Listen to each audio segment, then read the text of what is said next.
आज की वीडियो में मैं आपको बताऊंगा रेड हैट लिनक्स सर्वर्स को किस तरह इंस्टॉल किया जाता है। तो चले स्टार्ट करते हैं। वर्चुअल मशीन क्रिएट करते हैं सबसे पहले।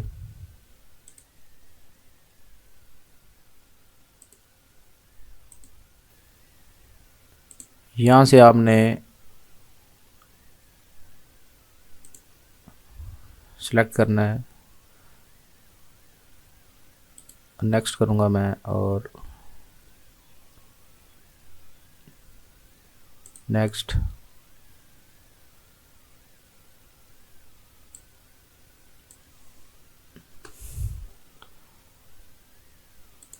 नेक्स्ट और फिनिश।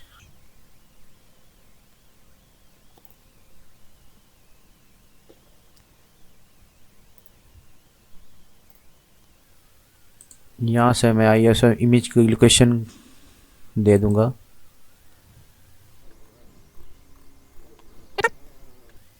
पावर ऑन करते हैं। Install red hat enterprise Linux. Next enter करूँगा इसको। यहाँ से आप लैंग्वेज को सिलेक्ट करेंगे और कंटिन्यू करेंगे इसको।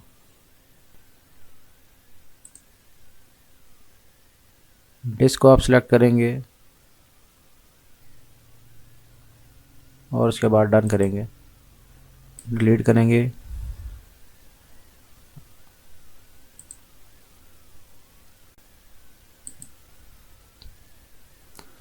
यहाँ से पासवर्ड डिफाइन कर देंगे।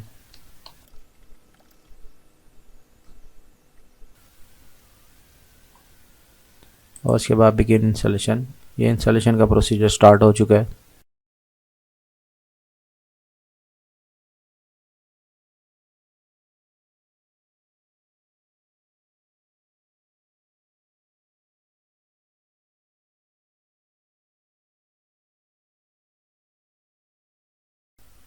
ये आपकी red hat enterprise Linux install हो चुकी है।